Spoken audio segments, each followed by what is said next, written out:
Matang Bu, nama saya Yoga. Yoga. Yoga tahu nama saya siapa? Belum tahu nggak? Sebelumnya perkenalkan juga nama saya dengan Madani Oleh. Mbak Hilda bisa manggil saya Ibu Guna. Saya menjadi dosen dari tahun 2020. Nah, sebelumnya Mbak Hilda, gimana nih kalau saya panggil Mbak atau panggil nama aja? Nama aja Ibu. Ya, Hilda dari jurusan mana? Jurusan farmasi. Gimana perjalanan ke sini? Tadi sih panas banget ya Bu, terus macet juga. Ini minum dulu karena tadi panas kan. Oke Bu. Ya silakan.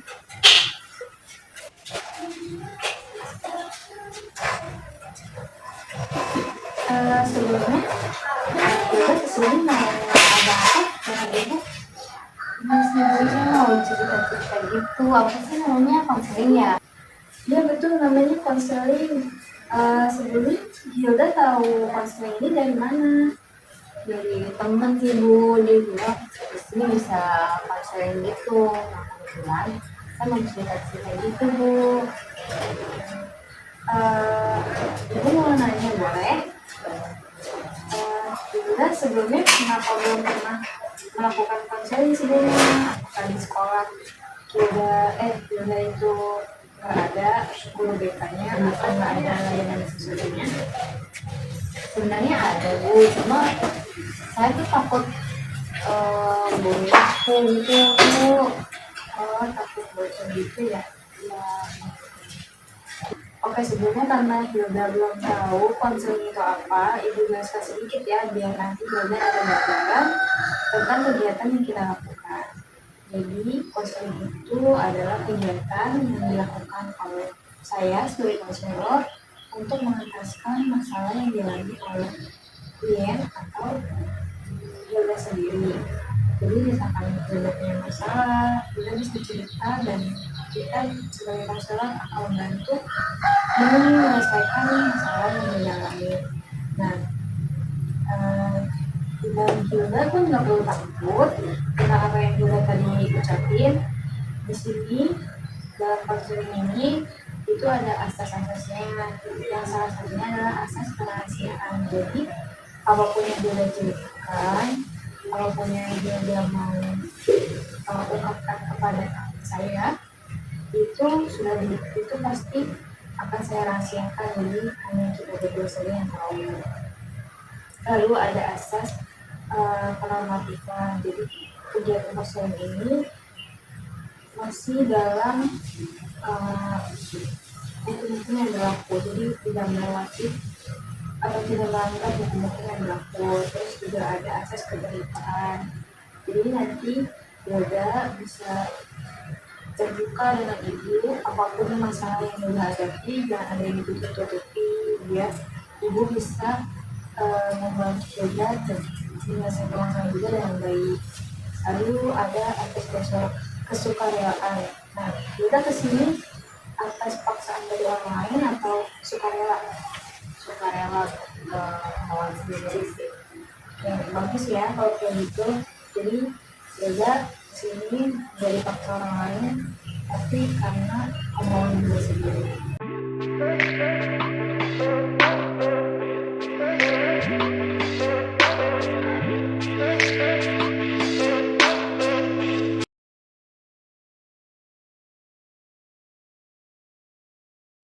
Jadi dari ini apa yang mau sudah ceritain ke Ibu? Sebenarnya nggak penting banget sih Bu, cuma sebagai kuliah aja. Wah, itu bukan itu malah terminat buat kita bahas justru. Kamu mau cerita lebih lanjut nggak? Saya di sini buat dengerin kamu. Ibu, jadi yang itu saya lagi malas banget bikin tugas, tiap kali mau ngerjain tugas tuh rasanya kayak ya udahlah besok aja, kan besoknya juga nggak ngerjain. Oh gitu. Dan kejadian itu terus berulang? Iya, berulang terus. Ujung-ujungnya tugas numpuk, saya makin pusing, nggak mau sih. Nah, Biasanya kalau kamu kayak gitu, males ngerjain tugas, apa yang kamu lakuin? Main game, nonton YouTube, atau kadang tidur. Pokoknya yang nggak mikir berat, Bu. Oke, sebelumnya kamu tahu nggak kalau apa yang kamu lakuin bukan cuma karena kamu malas, tapi bisa jadi karena kamu lagi ngerjain sesuatu. Dari sesuatu maksudnya, iya bisa jadi kamu uh, takut gagal atau kamu nggak siap untuk menghadapi beban kuliah yang kamu hadapi. Jadi kamu kabur dengan cara yang elegan, yaitu pura-pura santai.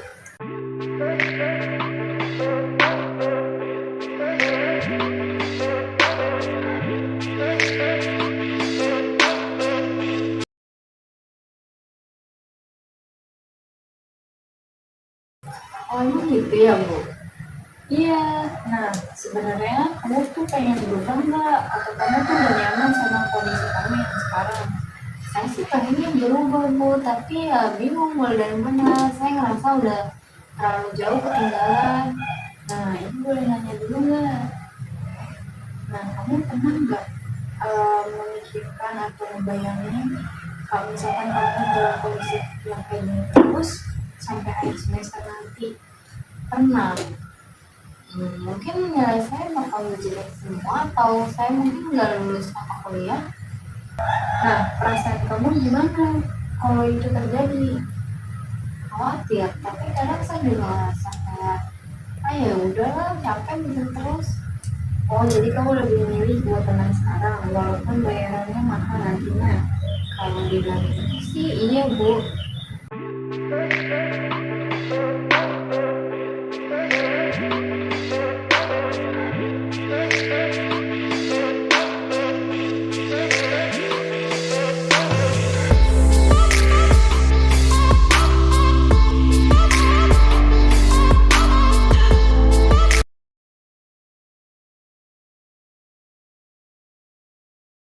Oke Hilda, karena kamu udah cukup konsisten nih ya kayaknya untuk memilih jalan malas, saya bakal nawarin kamu satu strategi yang cukup ekstrim. Gimana Bu? Ya, jadi ibu bakal tantang kamu buat jadi pemalas total selama seminggu ke depan. Maksudnya? Ya, nanti nih seminggu ke depan kamu udah nggak usah ngerjain tugas apapun, terus juga kalau bisa kamu bolos aja, nggak usah masuk kuliah, terus kalau bisa kamu nggak usah belajar sama sekali. Jadi kamu bakal bikin kalau kamu itu adalah pemalas sejati selama seminggu ke depan. Nah, Mama bercanda ya, masa saya disuruh jadi lebih malas? Saya serius, tapi ada satu syaratnya. Kamu harus benar-benar sadar bahwa kamu memilih untuk kalah, dan kamu harus siap untuk menerima semua konsekuensinya. Berarti saya harus siap dimarahin dosen, dinilai atau mungkin aman pajak. Cepat sekali. Tapi yang paling penting kamu harus siap untuk kecewa pada diri kamu sendiri. Kalau dipikir, sebenarnya saya nggak mau sih Bu, yang ada saya malah makin parah nanti. Apakah itu artinya kamu tidak benar-benar ingin menjadi malas? Iya Bu, saya mungkin cuma lagi nggak punya semangat aja. Berarti kalau kayak gitu, kamu pengen jadi lebih baik. Iya sih Bu, cuma mungkin rasanya kecil banget sekarang.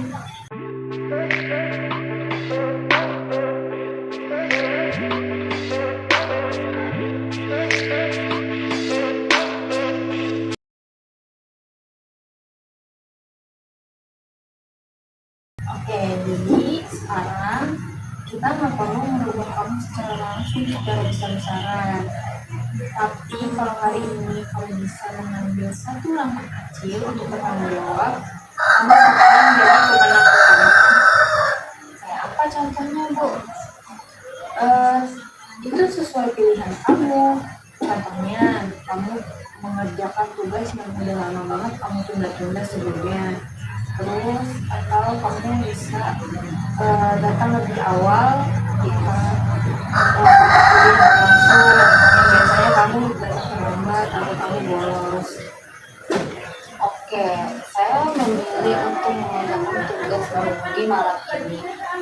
Saya bilang mungkin semingguan. Bagus, tapi kamu harus ingat apa yang kamu lakuin ini bukan karena kamu bosan kamu, bukan karena orang tua kamu, tapi yang kamu lakuin karena diri kamu sendiri. Kamu pengen di rumah, jadi lebih enak. Ya Bu, kayaknya saya udah ngerti maksudnya sekarang.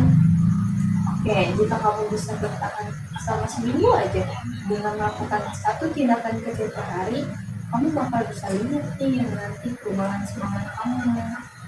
Boleh saya catatkan cara itu Bu, biar saya bisa lihat tiap hari? Tentu aja boleh. Malah lebih bagus kalau kamu punya catatan untuk perkembangan kamu. Nanti minggu depan kita ketemu lagi buat MTS bareng-bareng.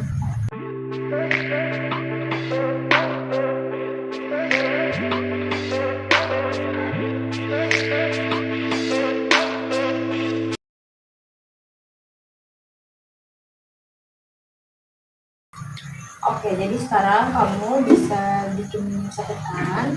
Nanti kamu apa aja sih yang kamu lakuin nanti selama seminggu ke depan, dari yang tadi sudah saya bilang, misalkan kamu udah mengerjakan tugas kamu yang udah kamu tunda, atau kamu lebih datang ke kelas lebih awal.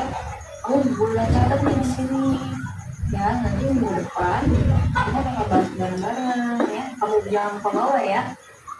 Baik Bu, silakan kamu bikin dulu format.